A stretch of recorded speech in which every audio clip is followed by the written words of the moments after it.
Bonjour à tous, soyez les bienvenus sur West Armenia TV, les titres principaux d'aujourd'hui. Mish, une entité solaire créatrice dont le lien naturel est le solstice d'hiver. Le Conseil national d'Arménie occidentale célèbre le 21e anniversaire de sa déclaration officielle. Position juridique et droits humains face à une offensive turque au Rojava. Lemkin a donné au monde une définition et notre défi commun est de donner un sens à cette définition par l'action. Robert Abissoromian. La perte de la terre comme un avertissement pour l'Arménie occidentale. Ashot Arutyunyan. La cuisine arménienne, le lac Schilder n'a pas gelé. L'hiver se fait à nouveau attendre en Arménie occidentale. Le savoir comme moyen de sauver des vies. Une conférence internationale sur les études du génocide s'est tenue à l'université d'État d'Yokosar. Mir est le dieu arménien du soleil, du feu et de la lumière vivifiante. Dans les traditions, le soleil occupe une place centrale. Le solstice d'hiver symbolise le retour de la lumière, la renaissance du soleil et la victoire sur l'obscurité. Mir incarne précisément cette force lumineuse qui renaît après la nuit la plus longue.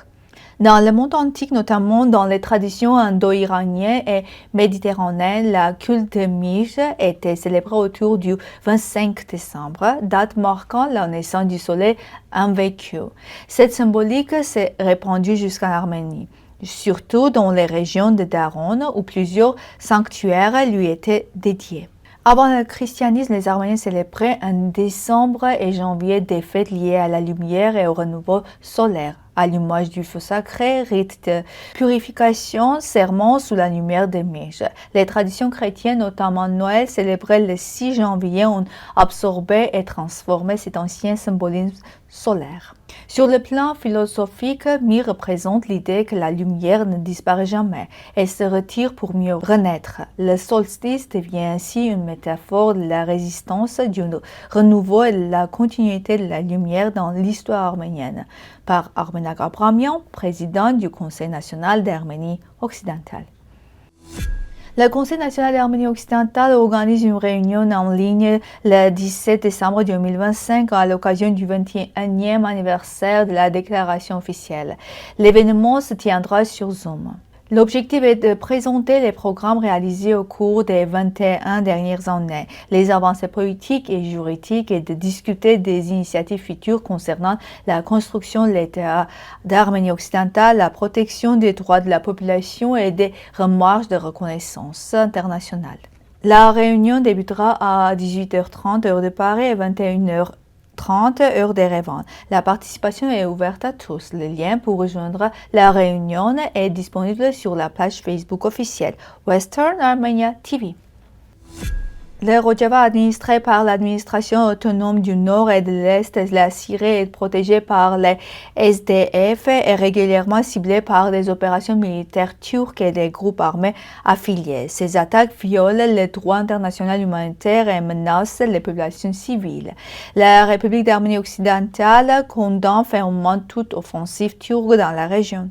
Base juridique, violation de la souveraineté syrienne, toute incursion militaire sans mandat de l'ONU ou consentement du gouvernement syrien viole l'article 2 de Charte de l'ONU et le principe de non-intervention. Protection des civils. Les frappes précédentes ont détruit des infrastructures civiles, provoqué des déplacements massifs et des exactions contre les minorités. Ces actes peuvent constituer des crimes de guerre selon le droit international humanitaire. Droits humains et protection des minorités. Des populations kurdes, arméniennes, azériennes, yézides et arabes du Rojava sont exposées à la persécution, aux violations religieuses et culturelles et à des atteintes aux droits fondamentaux. La République d'Arménie occidentale rappelle l'obligation de prévention des crimes de guerre, crimes contre l'humanité et génocide conformément à la norme Responsibility to Protect. Position officielle. La République d'Arménie occidentale condamne toute offensive turque au Rojava, rappelle la violation de la charte de l'ONU et le danger pour les minorités, appelle à la cessation immédiate des opérations militaires, à la protection internationale des civils et à une enquête indépendante sur les violations passées. Conclusion. Toute attaque turque au Rojava serait inégale et dangereuse. La République d'Arménie occidentale se positionne comme une voie d'alerte pour prévenir la répétition des violations historiques contre les peuples autochtones et minoritaires de la région. Le 9 décembre, à l'occasion de la Journée internationale de commémoration des victimes du génocide, le vice-ministre arménien des Affaires étrangères, Robert Abissoromian, a pris la parole lors d'une réunion du haut niveau organisée par l'Arménie aux Nations Unies à New York. Il a insisté sur la prévention des génocides, la nécessité d'une réaction rapide aux alertes précoces, la responsabilité des institutions nationales et internationales et l'engagement de l'Arménie pour la ratification universelle de la Convention sur le génocide. M. Abissoromian a appelé à transformer la plus jamais ça en politique concrète. La perte de Yersahor illustre les conséquences douloureuses de la politique antinationale sur influence étrangère. Ce vieux village arménien, jadis stratégique pour l'ouest de l'Artsakh, a été vidé de ses habitants par des années de négligence, d'émigration forcée et de dépeuplement organisé, facilité par des dirigeants pro-Kremlin et pro-Bakou. Privé d'infrastructures et de soutien étatique, Yersahor s'est effondré, rappelant que la survie d'un État repose sur la défense de ses territoires et de son indépendance. Le sort de ce village est un avertissement. Le peuple arménien doit protéger son pays contre toute influence étrangère pour ne pas répéter les erreurs du passé. Le topic plat emblématique de la cuisine arménienne est mis à l'honneur dans le livre La cuisine arménienne de Pierret.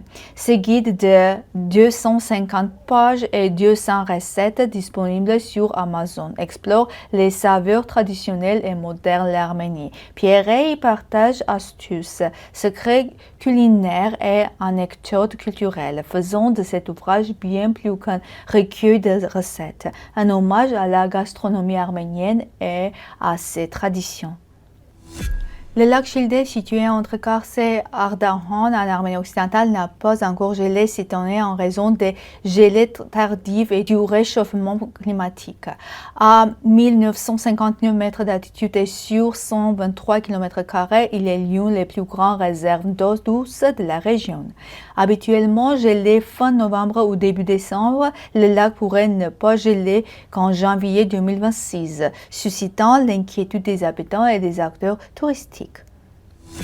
La conférence internationale Génocide, Mémoire, Reconnaissance, Prévention tenue à l'Université d'État d'Erevan a réuni plus de 50 experts venus de nombreux pays pour partager connaissances et expériences afin de prévenir les génocides et violences de masse.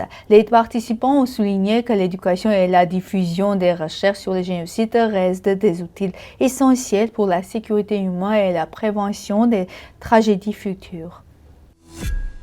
C'est tout pour aujourd'hui. Merci d'être avec nous. Au revoir.